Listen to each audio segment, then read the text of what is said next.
Welcome to the Laurentian Bank Quarterly Financial Results Call. Please note that this call is being recorded. I would now like to turn the meeting over to Andrew Ternenke, Vice President, Investor Relations.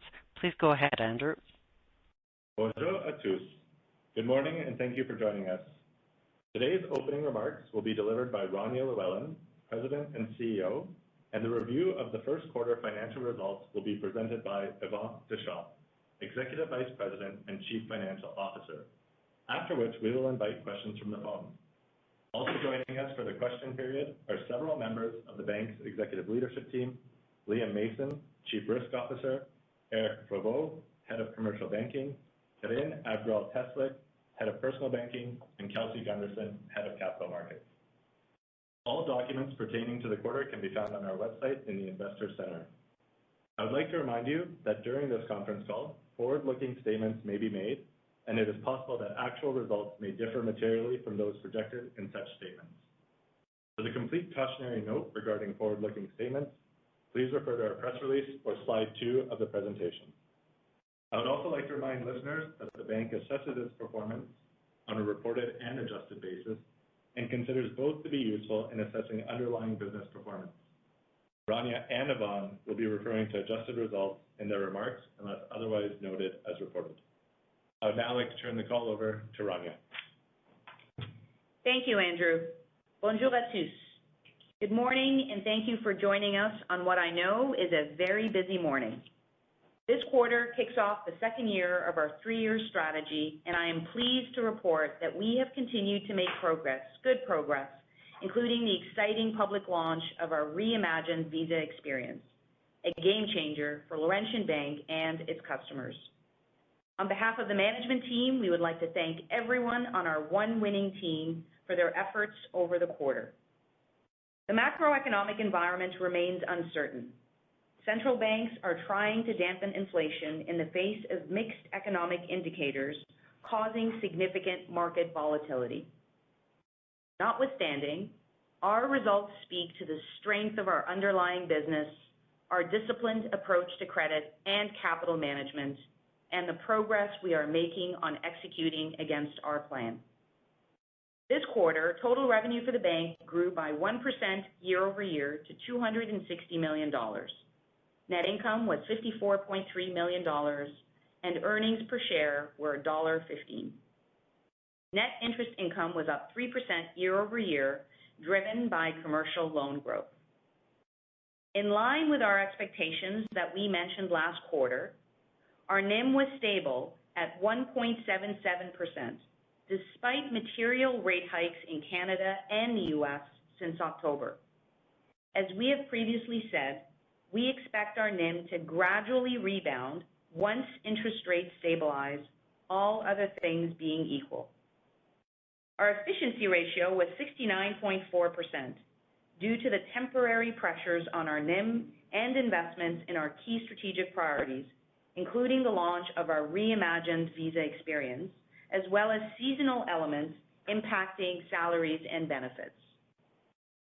In line with our prudent and disciplined approach to managing risk, PCLs were 16 basis points, a year-over-year increase of 5 basis points. By dynamically managing our capital, we maintained our CET1 ratio at 9.1%, offsetting the small negative impact from the phase-out of the ECL transitional arrangements. I will now turn to our strategic highlights for the quarter. Last year, we identified 3 priority areas for 2023 to stimulate growth. First, deliver excellent customer service. Second, grow deposits.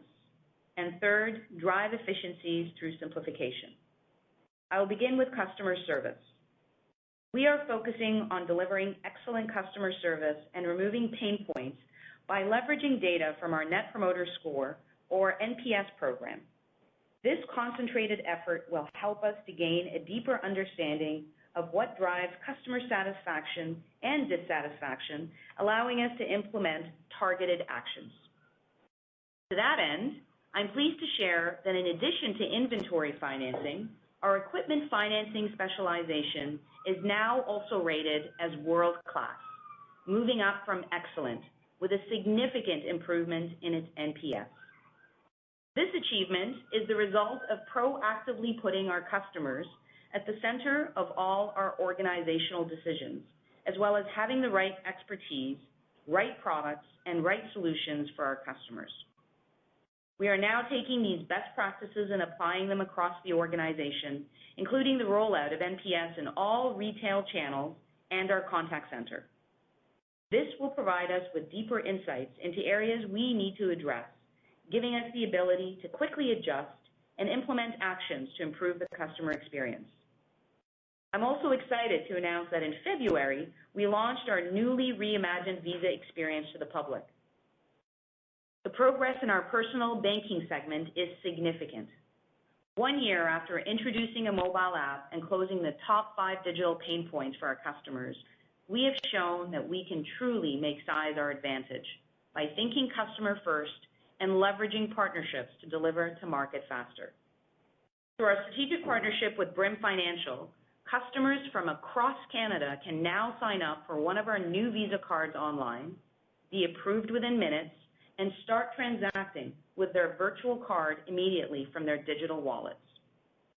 In addition to the quick online approval, customers will benefit from one of the most flexible rewards programs on the market, a best-in-class digital platform, and tools to help budget and manage spending. This is a significant achievement on our digital transformation journey. Furthermore, in order to continue improving the customer experience, we launched a new mortgage financing center to handle all mortgage acquisition and refinancing solutions for our retail branches. Using existing resources with strong backgrounds in home financing, we are now delivering more targeted solutions for our customers. Turning now to deposits.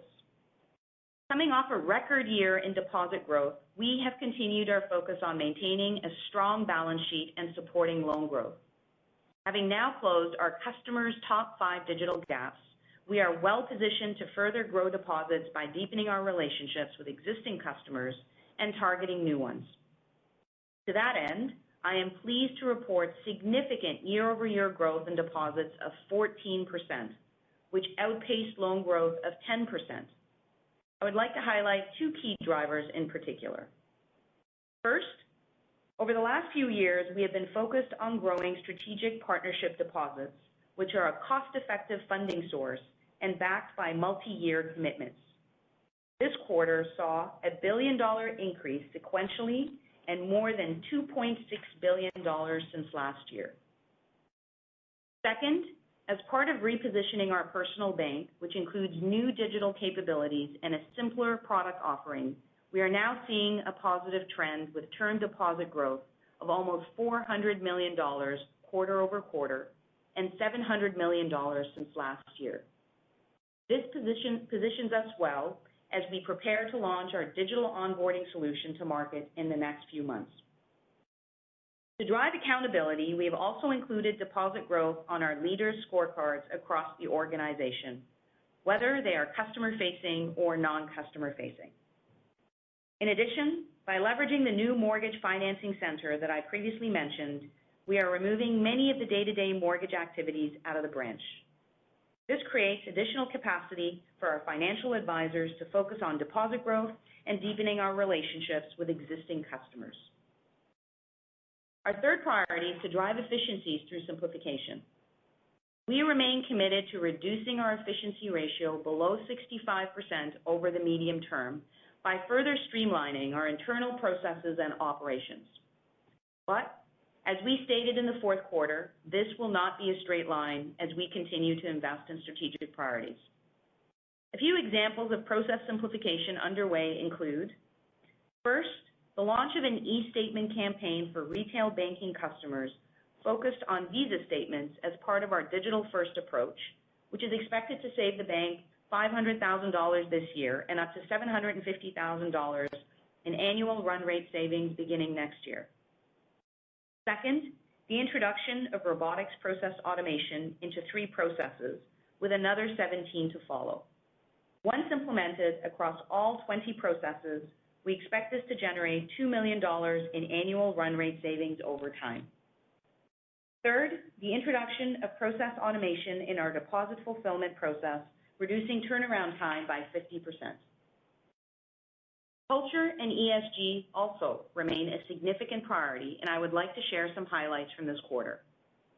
First, we launched our newly refreshed corporate donation strategy called Giving Beyond Numbers, which is focused on supporting organizations dedicated to the economic inclusion of newcomers, refugees, and other underrepresented groups. Second, we established a 35% reduction target in our Scope 1 and 2 greenhouse gas emissions by 2030. And third, to support Quebec school bus operators in their transition to electric vehicles, we participated in the financing of zero-emission buses. The bank also signed the Parental Leave Pledge introduced by Women in Capital Markets, which includes commitments to provide paid leave to all parents, including fathers, same-sex partners, and parents adopting a child, as well as fostering a supportive work culture that normalizes and embraces parental leave across all ranks and positions. I am pleased with our progress this quarter, and I'm confident that we are on the right path with our strategic plan. As we continue to deliver on our 3 priorities for the year, we expect to launch our digital onboarding experience to the market over the next few months, beginning with a focus on day-to-day accounts. This will allow us to continue to deepen customer relationships, acquire new customers, and expand our presence across Canada. The entire bank is focused on working together as one winning team to drive growth. I will now turn the call over to Yvan. Merci, Rania, et bonjour à tous. I would like to begin by turning to slide 13, which highlights the bank's financial performance for the first quarter. Total revenue was $260 million, an increase of 1% compared to last year, despite a lower contribution from financial markets-related activities, which were impacted by volatile market conditions. On a reported basis, net income and EPS were $51.9 million and $1.09, respectively. Adjusting items for the quarter amounted to $2.4 million, or 6 cents per share, and are related to the amortization of acquisition-related intangible assets. Details of these items are shown on slide 29. The remainder of my comments will be on an adjusted basis. Net income and EPS were down quarter-over-quarter by 6% and 12%, respectively, to $54.3 million and $1.15. This was mainly as a result of a one-time $2.9 million employee salary subsidy in our U.S. operations recorded last quarter, as well as seasonal impacts in salaries and benefits. This quarter also included an LRCN interest payment, negatively impacting EPS by 6 cents. Slide 14 shows net interest income up by 3% year-over-year and 2% on a sequential basis, mainly due to the positive impact of higher interest income stemming from commercial loans. Since October, the Bank of Canada and the U.S. Federal Reserve both continued to raise interest rates for a total of 125 basis points in Canada and 150 basis points in the U.S. As guided last quarter, the rate increases continued to impact NIM, which was stable at 1.77% this quarter. We expect the bank's NIM to gradually rebound once interest rates stabilize, all other things being equal. Slide 15 presents other income, which decreased by 5% compared to last year, mainly because of volatile conditions unfavorably impacting financial markets-related revenues, including fees and securities brokerage commissions and income from mutual funds. On a sequential basis, other income was stable. As shown on slide 16, non-interest expenses increased by 5% compared to last year and last quarter. This is in line with our guidance that expenses would be higher due to investments in strategic projects, including the launch of our reimagined visa experience and digital onboarding. On a sequential basis, in addition to the one-time subsidy recorded last quarter, there were also seasonal impacts in salaries and benefits, such as higher vacation accruals, employee benefits, and performance-based compensation, partly offset by lower professional fees. Slide 17 outlines our diversified sources of funding. Total deposits grew by 14% year-over-year, driven by our strategic partnership deposits. These are backed by multi-year commitments and are a cost-effective funding source for the bank. Deposit growth was greater than loan growth on a year-over-year basis and exceeded our objective of deposit and loan growth being in line.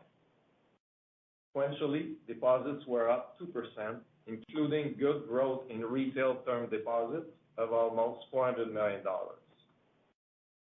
As you can see on slide 18, we maintain our CET1 capital ratio at 9.1%, as internal capital generation in the quarter offset the 6 basis points negative impact from the phase-out of the ECL transitional arrangements in response to COVID-19.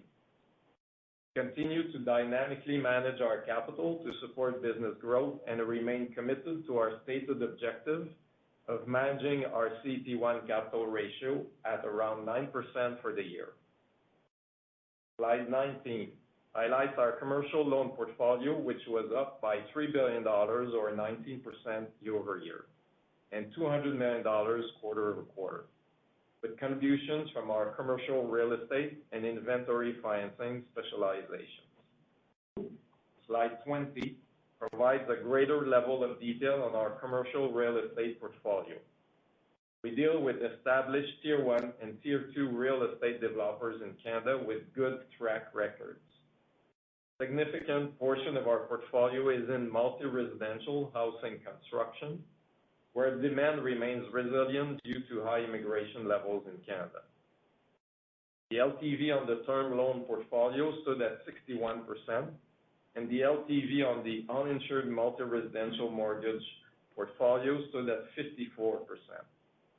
Considering these LTVs and our good track record of credit quality with a low level of historical write-ups, we remain confident in this portfolio.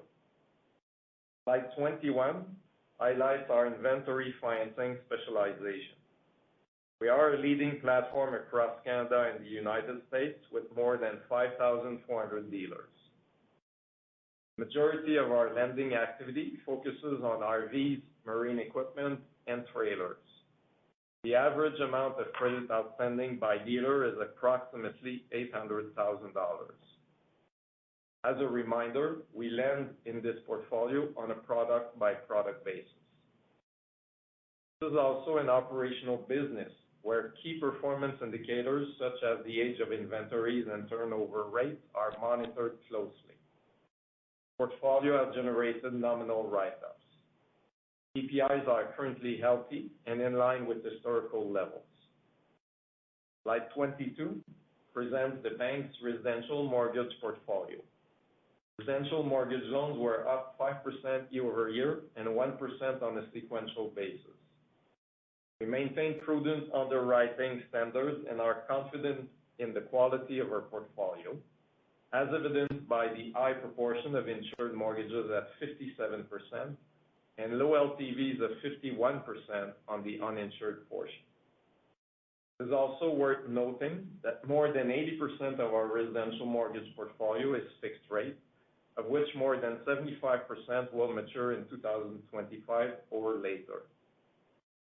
Allowances for credit losses on slide 23 totaled $203.5 million and were relatively in line with last quarter. Turning to slide 24, the provision for credit losses was $15.4 million, an increase of $6 million from a year ago, mainly as a result of write-ups in personal loans and the uncertain macroeconomic outlook.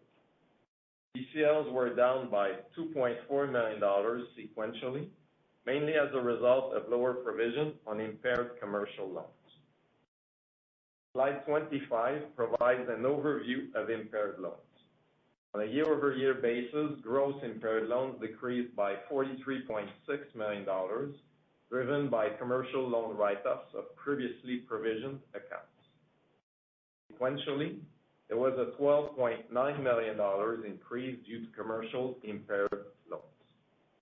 Continue to manage our risk with a prudent and disciplined approach and remain adequately provisioned. Last quarter, we provided detailed guidance for 2023. I would like to note a few key points given the ongoing macroeconomic uncertainty. Continue to expect that the bank's NIM will gradually rebound in the second half of the year once interest rates stabilize, all other things being equal. Financial markets remain extremely volatile, which is expected to continue tempering other income results. Our efficiency ratio will remain elevated in the second quarter as a result of continued pressure on revenues and investments in our key strategic projects. We dynamically manage our capital and resources to grow our business and support our customers, and as a result, are targeting to remain around a 9% CET1 capital ratio throughout the year. Timing and impacts on the economy of inflation reduction measures by central banks are still difficult to predict, and so are PCLs. We maintain our previous guidance of high teens and low 20s for the year. We expect loan growth to remain tempered as macroeconomic conditions continue to impact business and consumer spending. Overall loan growth for the year is expected to be in the low single digits. I will now turn the call back to the operator. Thank you, ladies and gentlemen. We will now begin the question and answer session. Should you have a question, please press star followed by the 1 on your touch-tone phone. You will hear a 3-tone prompt acknowledging your request, and your questions will be pulled in the order they are received. Should you wish to decline from the polling process, please press the star followed by the 2. If you are using a speakerphone, please lift the handset before pressing any keys. One moment, please, for your first question. Your first question comes from Meny Grauman with Scotiabank. Please go ahead. Hi, good morning. Yvan, thanks for reiterating the guidance in the margin, but I just want to understand the granularity a little more in terms of what to expect for Q2 in particular.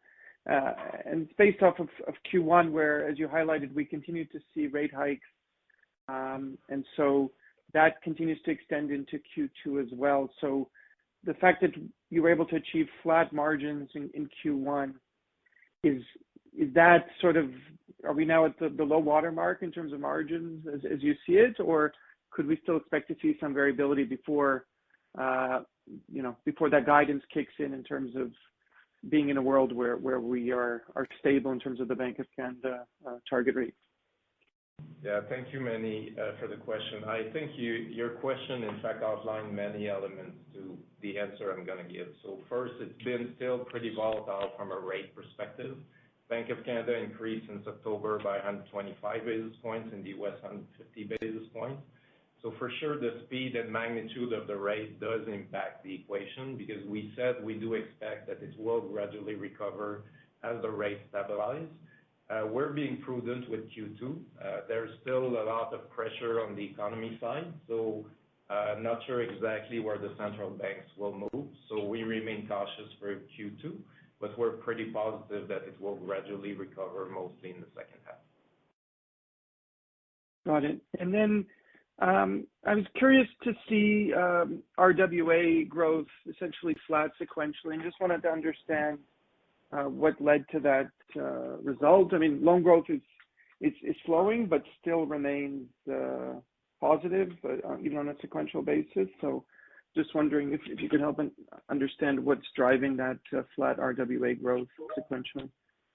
Yeah, for sure, Manny. So the first thing is, I would say we're happy right now with the capital level that we have. But something to keep in mind is 2022 was pretty exceptional in terms of growth, and we used that to redeploy capital that we had accumulated during the pandemic. I think we outlined that pretty well in the past.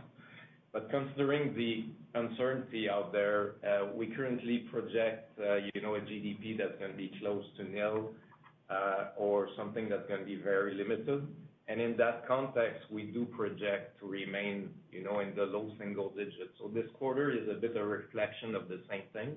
We've been managing, of course, capital and loan volumes, but it's a reflection of what's happening in the economy in terms of the growth. So the RWA this quarter, as you mentioned, was pretty much flat from the last quarter. Understood. I'll leave it there. Thank you. Your next question comes from Paul Holden with CIBC. Please go ahead. So first question is related to the deposit growth coming from those strategic partners, and appreciate the numbers you gave us in terms of the Q-over-Q and year-over-year growth. And just wondering if you can give us a better understanding on potential future growth from those same partners. Is there any way to quantify sort of what potential might look like? Yeah, thank you for the question. So the first thing is, as you probably noticed or may notice soon, is we did isolate in the supplementary information those deposits now. So you can see the level of those going forward. We've been increasing those by 400% since 2020, including $2 billion in 2022 and $1 billion in the last quarter. So I would not assume that the $1 billion that we've just seen is going to be the trend, because it's been pretty exceptional in terms of building the relationship with those guys. We need to continue expanding and create new relationships. So the speed of the growth is definitely going to be related to that. I think we had an exceptional growth over the last 15 months. So I would not necessarily use that trend, but to compensate that, we have to know that we got pretty great growth from retail term deposits this quarter. So we have been turning that around. Great efforts from Karine and our team. And we are also, in the next few months, going to start the digital onboarding. So that will allow us to grow outside Quebec by opening accounts. And we're looking forward to getting new checking accounts and great core deposits from those customers. So I would say there's probably a transition at one point that is compensated by the internal growth of the core deposits, which is overall pretty positive and give us diversification and good deposit base. And given the growth you've experienced there, I think it'd be helpful to understand to what extent that's impacted the net interest margin. And maybe to make it a little bit more granular, I think you previously set an expectation of declining margins in Q1, but you're able to get flat. Like, how significant a role did this growth in deposits play in that better outcome for this current quarter? Yeah, in fact, if I can go back, I would say that we mentioned in last quarter that we had pressure from a few things, right, due to the loan repricing. But definitely the deposits have been offsetting some of that, because we mentioned partnership deposits is cost effective, and also the term deposits. And what you can notice this quarter is that the growth we had in those two categories allowed us to reduce the broker deposit GICs by about $700 million. So there's definitely an impact there. I don't want to go too granular, but I would say definitely it's a bit of positive impact, potentially it'd be a beep or two to protect the NIM this quarter. Okay. And last question for me is just with respect to credit experience, and obviously I see the PCL result and it looks pretty benign, but there is, some uptick in gross impaired loans and new formation. So wondering if there's anything in there to call out in terms of perhaps emerging trends that might result in higher losses through the remainder of the year.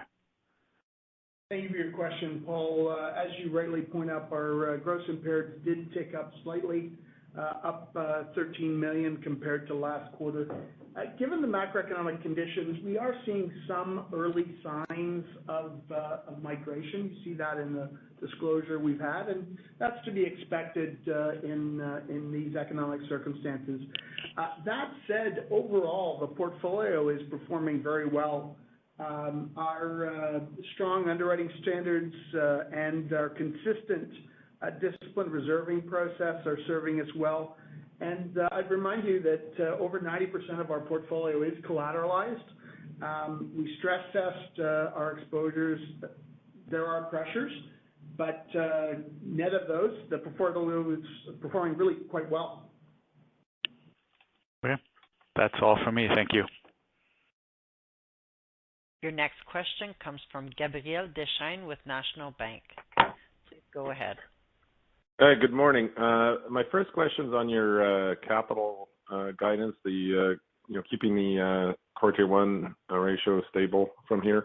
Have you quantified the impact of the updates to CAR guidelines that are coming next quarter?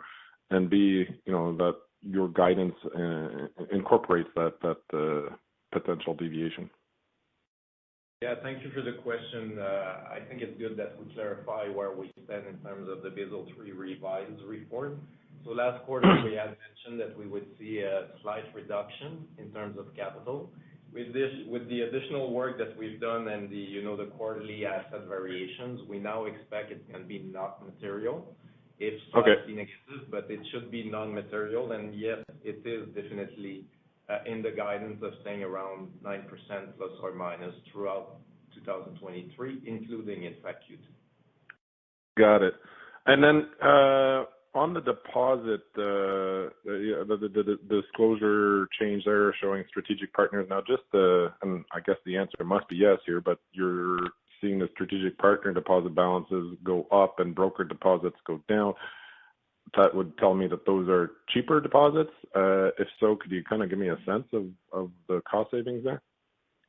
The answer is definitely yes, but I don't want to go too granular in terms of the margins, just for competitive and competition in general, Gabriel. But it's definitely, I would say, interesting benefit to have those versus the broker deals.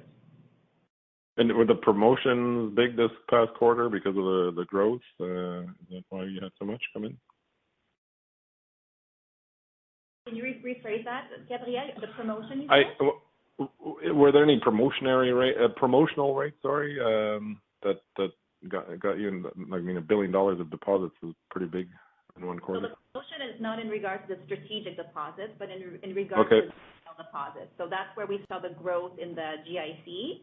And as Yvan was explaining, with the new digital onboarding, we'll now be able to get to new customers. Another product like the HISA product that we launched in Quebec, for instance, in fiscal 22, that's not available to the rest of the country. So still a lot of upside possible.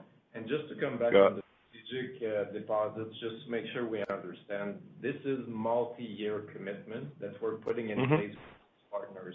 So it's not deposits that go up and down depending on promotions that we do with them. It's really, longer term agreements and commitments that we have in place where we manage their client money. So it's really, I would say, much more stable than other kinds of demand deposits we could see. Okay, and last question here is on the inventory finance business. Can you remind me of the seasonal trends we expect? I thought Q1 was maybe a bit more of a seasonal tailwind, and that growth is positive, but flatter than some of the quarters we've seen recently. And if you could talk more broadly about what's going on with end user demand, and if that could actually boost balances, because if end user demand for discretionary vehicles is going down, then that would force the dealers to carry higher inventories, and that benefits you ultimately. Yeah, Gabriel, thank you. It's Eric. You have the right sense. Like in terms of inventory financing, we saw normalization throughout the last few quarters versus what was pre-pandemic levels. So this is where we are right now. In terms of the activity, what the dealers are telling us and what we're seeing is there's still good floor activities out there. So consumers are more cautious about their spending for sure. But we feel it's more like towards pre-pandemic level to be expected in this season. Probably helping us to carry more inventory in the line utilization than during the pandemic, which was the lowest historical we've experienced. So, yeah. So what does that mean in terms of what kind of growth I should expect?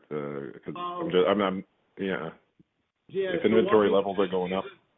Yeah, Gabriel, walking into the season, we should see a decrease actually of the assets towards Right now, we're at 59% utilization, and during the summer season, in the pre-pandemic levels, we would see 45% around that in terms of utilization. So for sure, a decrease in terms of level of assets during the summertime.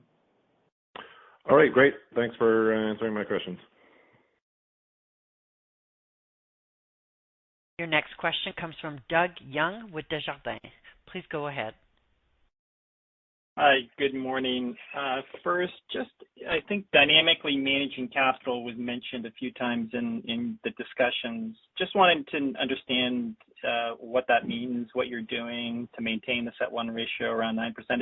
Is it just the normal puts and takes, or is there some additional activity that you're taking? I think we like saying it's dynamic because we do it on a constant basis, right? So it's every quarter we do manage capital. We've been managing capital to remain about 9.1% now for 3 quarters in line. So that includes a lot of various elements. So there's nothing in particular, Doug. It's just a question of making sure that we constantly manage it. Yeah, no, I just wanted to confirm. Okay, then income from financial instruments and other income was up, I think, 69%. I apologize if you asked or answered what that was, but if not, can you dive, into, it was a substantial increase. Yeah, I mean, we had obviously the capital markets have recovered in Q1, certainly over the volatility we saw last year. So, I'd point out that's not a particularly large number for our organization, but we try to run, from a trading perspective, somewhere between $6 and $7 million a quarter. We do that again this quarter, and so again, I think it's just more reflective of the recovery in the markets that you saw in Q1 versus last year. So that's all trading related, is that right? Large part of it's trading, yeah. Okay. And then back to I think you talked about low single-digit loan growth for this year. Can you break that down between the different components, like your inventory finance versus commercial mortgages versus consumer unsecured lending or whatever? Can you provide a little more granularity? I mean, loan growth was obviously much higher than that this quarter, and I get your answer around being cautious and from an economic perspective, but just trying to get a little bit more details of where you think more of the slowdown's coming from. In fact, I don't want to get too granular, Doug, but if you look at this quarter, the growth was in fact pretty much nil overall for the loans. It was really close to being the same as last quarter, as we've discussed previously with RWA. So we've seen the smaller increase in commercial, and I explained previously that GDP and everything happening is tempering that growth. So we do project a tempered growth in commercial, and we all know that mortgages is currently a market that is impacted by interest rates as well. So I would say it's a bit more general. I don't think there's anything specific where we have a big swing on one side or the other ones in the portfolio. We're just being prudent overall with the portfolios and managing towards those single digits. Fair enough. Thank you very much. Your next question comes from Sohrab Movahedi with BMO. Please go ahead. Thank you. I just wanted to go back to the deposits discussion and reference back, I think it was during the Investor Day that Corinne may have mentioned some customer losses that were obviously weighing on also deposit balances. So aside from the strategic kind of relationships, is there any update as to whether or not you've been able to recapture those customers that had been leaving up until about a year or so ago? So thank you, Sohrab, for the question. So what I can say is that our net new year-to-date account growth is actually higher than expected, and the majority of the customers that are opening new accounts are new clients. As you'll recall, about half of our customers only have one product with us, so really the new onboarding capabilities will really allow us to access new geographies and increase client acquisition. I mean, I think the number you had mentioned before, and I'm ballparking it, was maybe in the 600,000-700,000 that had been leaving. Have you added that much back, or where are you relative to that 600,000-700,000 that had left? No, we have a total base of 450,000 customers, so we're definitely not in those numbers. We don't necessarily disclose all those numbers, but what I can say is that we're definitely on track with our transformation.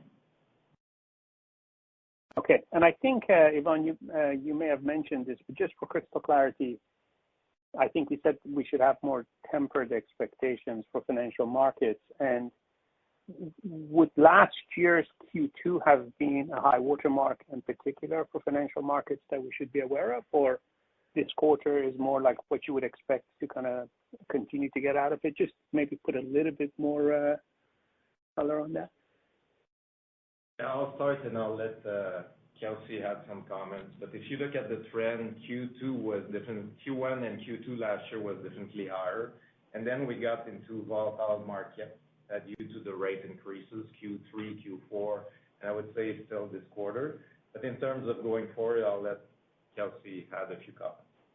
Yeah, I mean, I think that our capital markets revenues are a combination of trading and advisory revenues. We haven't really seen a recovery in advisory revenues with the stability in the market. I think, as I said earlier, our trading results have been strong, or have been consistent, I would say, is probably a better way to describe it. And I think it's important to point out, too, because that number has been consistent over many quarters, and we've had, constructive markets and less constructive markets as well. So I'm particularly pleased with how that performs in the face of a variety of market environments. Looking forward, obviously there's still uncertainty out there. First part of this quarter has not started strong in the markets, as we all know here, but to the extent that the market stabilize, we haven't changed our strategy here. We're aligning our capital markets business with the rest of the organization. We're not intending to run big trading risks going forward. We're trying to align with the bank and drive a fee-based earnings revenue stream. So to the extent that the markets themselves stabilize, I think you'll see Okay, and one last one, Liam. I know the mention of the high teens, low 20s PCL ratio. I think credit obviously being a bit of a lagging indicator. That is taking into account the low, call it single-digit loan growth. So if loan growth, I guess, slowed down further, that basis points would be higher, all else equal. Thank you for the question, Sohrab. Yes, it's consistent with that. We're very happy with the portfolio right now. As I said, we're very highly collateralized, and as you know, we got out ahead of the macroeconomic slowdown with our reserves. So we're well positioned right now, and we expect high teens, low 20s. Thank you. Your next question comes from Lemar Persaud with Cormark Securities. Please go ahead. Thanks. I want to come back to the efficiency ratio and the comment that I think I heard it's going to be elevated in Q2. First, is that correct? And then I think you mentioned there's going to be some pressure on revenues and some elevated project spend. So what's going to drive the lift in revenues in the back half of the year? Is that the expectation for NIMs to move higher? And then what's the elevated project spend in the first half of the year related to, or at least in Q2? Yeah, this is Yvan Lemar. I'll take that one. So I'll give you some guidance and we can discuss what, in fact, the various elements you outlined. So our guidance is definitely, as we mentioned last quarter, that we would have an efficiency ratio that would be elevated for the first half of the year. So that's exactly what we saw in Q1 as we guided. That's what we expect for Q2 as well. And why we're expecting that for Q2, it definitely relates to the fact that we had pressure and we're still having pressure by having a lower NIM and having what I would call as relatively lower capital markets in general. So all that to say that if in going forward we get an increase, a gradual rebound of the NIM in the second half and potentially better capital markets, that's a contribution that we should help the efficiency ratio for the second part of the year.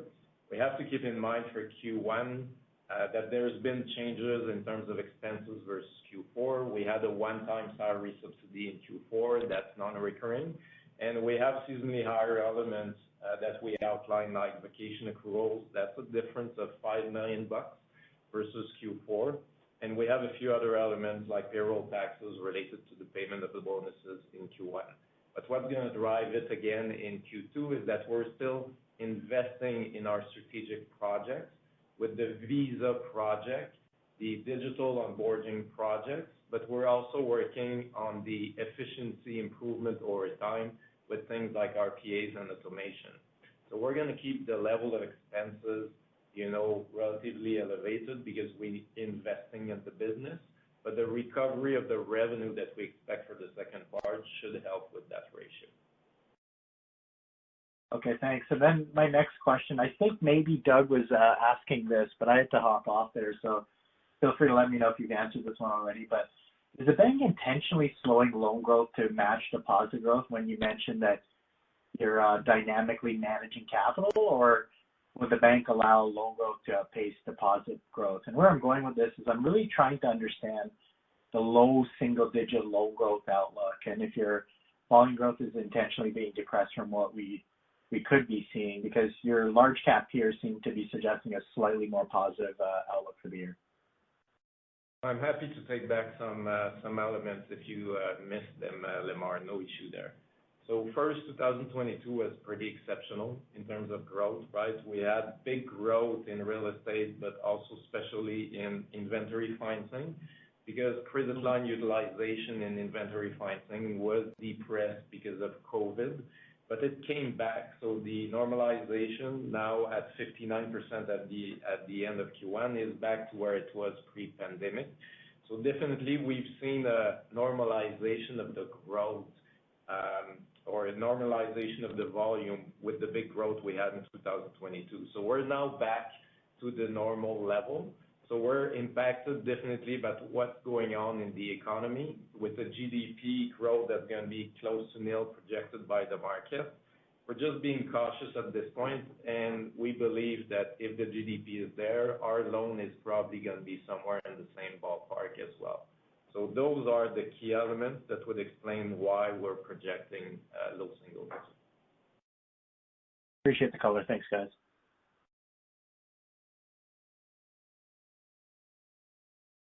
Your next question comes from Joo-Ho Kim with Credit Suisse. Please go ahead. Hi, thanks, and good morning. So just wanted to go back to that discussion on expenses. So it sounds like some lift from margins in the second half and expense sort of pressure in the first half. I'm curious how you see expense growth to be for the entire year.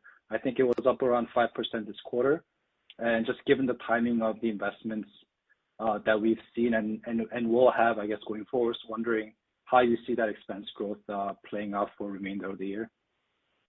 Yeah, good question, Joe. Usually, I do prefer talking about the efficiency ratio because that's really how we manage, ourselves. Depending on the revenue level, we'll manage the expenses as well. But currently, we have 69.4% adjusted number for Q1. We do expect to have an elevated number, so same ballpark roughly for Q2, and we will see an improvement should the revenue, as I previously mentioned, improve for the second part. Okay, thanks. And just a quick number one, last one for me. And I'm just looking at your balance sheet here, and I see decrease in both cash and other interest-bearing deposits. I'm curious if, on a sequential basis, I'm just curious if that impacted the net interest margins results this quarter, and if it did, if you could help sort of quantify that. I would say there's a lot of elements that impact the NIM, to be transparent. So definitely we do manage liquidities on that balance sheet as we need to be prudent in the current environment, but based on the needs of the bank. So as we need more, a bit less, we'll manage accordingly. But I wouldn't get any conclusion from the variation this quarter. Okay, thank you. Your next question comes from Mike Rizvanovic with KBW. Please go ahead. Hi, good morning. Maybe a quick one for Rania. Can you just give me a sense of, are you at the point now where you're adding customers in the retail business on a net basis? Because I think sometimes things can get skewed on whether we look at deposits or loans, just the, the balances increase. But I'm just trying to understand from a number of customers perspective, and I don't know whether you want to talk high level on the absolute number, or maybe the ones that are considered to be core or key relationships. But are you at the point now where you're adding customers on a net basis? Yeah, so thanks for that question. As we always said on the personal bank, it's a multi-year strategy. We're simplifying our product offering. We're simplifying our end-to-end processes. We're improving our customer experience. And so we started with the mortgage business, and our goal last year was to stabilize kind of the consumer attrition there, and we did just that. Now, obviously, market conditions have changed as well. And so now with the launch of the Visa, our repositioning at some of our deposit products, and we're really excited about our upcoming digital onboarding, the goal is ultimately two-pronged. Number one, as we always said, 50% of our clients only have one product with us, so there's a great opportunity for us to deepen those customer relationships and cross-sell products and services for them as we continue to launch. And number two is to absolutely grow from a net new customer acquisition perspective, and that's definitely, we're starting to see some green shoots with our new Visa launch. We're seeing it with, our new repositioning of our term deposits, which we did a campaign. It was obviously just focused on Quebec because that's where we're limited from a physical footprint, and that was successful. And so, again, the digital transformation is absolutely going to be critical for us to continue to acquire net new customers, which is ultimately our goal. Okay, thanks for the color. It does sound like you have a lot of avenues where you could grow, but just as far as currently, is it fair to think that you're still net losing customers up until Q1? I'm just trying to get just very high level. Is this something that sounds like it's still a work in progress, but were you still a net loser or net reduction on your customer base in the quarter? Yeah, so Mike, what I would say, as we've always said, our goal last year was to stabilize, and we stabilized, and so now we're starting to see an uptick. Okay, perfect. That's super helpful. Thank you for the color. Your next question comes from Nigel D'Souza with Verita Investment Research. Please go ahead. Great. Thank you. Good morning. I just had a quick follow-up question on first on your margin. I believe last quarter you mentioned repricing lags having an impact, and I think it was about 10 basis points that you highlighted. Could you provide an update on that? Have you recaptured that repricing lag? Is this still something that has to be captured in subsequent quarters? And it sounds like your main takeaway is that you need rates to stabilize from a policy rate perspective before margins start expanding. Do I understand that correctly? Yeah, the key point, Nigel, to take from what I discussed previously is that this quarter since October, or last quarter since October, we've seen 125 basis points growth in Canada and 150 basis points growth in the U.S. So the big rate increase and speedy rate increase that we had seen has now extended to what I would call the third quarter. After Q3, Q4, now Q1 was a bit of the same story. So there's still that repricing lag, and we're more guiding towards the second half of the year in terms of gradual rebound, should the interest rates stabilize. And I must admit, I have to say all other things equal, because there's a lot of things impacting it. Great. And a second quick follow-up was on credit losses and impairments this quarter. For commercial lending, could you, and apologies if you already answered this, but could you kind of drill down into which categories within your commercial loan portfolio drove PCLs and impairments this quarter? Nigel, thank you for the question. Our portfolio overall remains very strong. There are no specific segments that I'd highlight at this time. There are challenges in the marketplace. Loan growth is slowing. The economic situation is more uncertain. But the portfolio remains strong, well collateralized, and I'm not seeing any particular segments in commercial that are concerning at this time. Okay, that's it for me. Thank you. Your next question comes from Marcel McLean with TD Securities. Please go ahead. Okay, thank you. I just want to talk to your medium-term financial targets, the big four. the EPS growth, ROE, efficiency ratio, and operating leverage. What I'm gathering from the result from Q1 and some of the guidance and headwinds you're naming here, and 2023 is supposed to be your growth year. I'm getting the sense that maybe not all of these are going to be achievable this year, but possibly by 2024 could be back to achieving those. Just love to get your thoughts on overall high level how this all kind of adds up here with respect to these 4 targets. Yeah, thank you for the question. I would say first, they are medium-term targets, so we're still working towards the same objectives and the same results. We have the same plan, and we're just keep going and delivering on every milestone that we have in that plan. So for sure, 2023 is a situation that is more uncertain in terms of macroeconomy than what we had probably projected 18 months ago, like everybody in the market. The second thing I would keep in mind is despite we had called this growth 18 months ago, the growth that we had last year was pretty exceptional. So that is definitely moved us, forward in terms of accomplishing that growth that we expected to be making. So we're still leading towards the same direction. Okay, perfect. Thanks for that. And then just to get very specific on the NIM and what you're incorporating in the guidance and your expectations. Specifically, do you have any cuts forecast by the end of this year in your projections, or is that not the case? No, the answer is no. At this point, we're being prudent with the rate increases and projecting no rate cuts. Okay, and if we were to see a rate cut, what sort of impact could we expect from that late in the year? Yeah, if you look at the financial statement, it says it's a few $million for 100 basis points. But at this point, it really depends on a lot of factors, right? It depends on how the slope of the curve is going to move. It will depend on how aggressive are the banks in the GIC market. It depends on a lot of elements. So at this point, I don't think a 25 basis points is pretty material for any banks. What is material is that we see stabilization after 3 quarters of very high interest rate hikes. Okay. Got it. Thank you very much. Ladies and gentlemen, thank you. That's all the time we have for questions. I would now like to turn the meeting over to Rania. Thank you for your questions today. We continue to make good progress against our strategic plan and are focused on our 3 priorities for the year.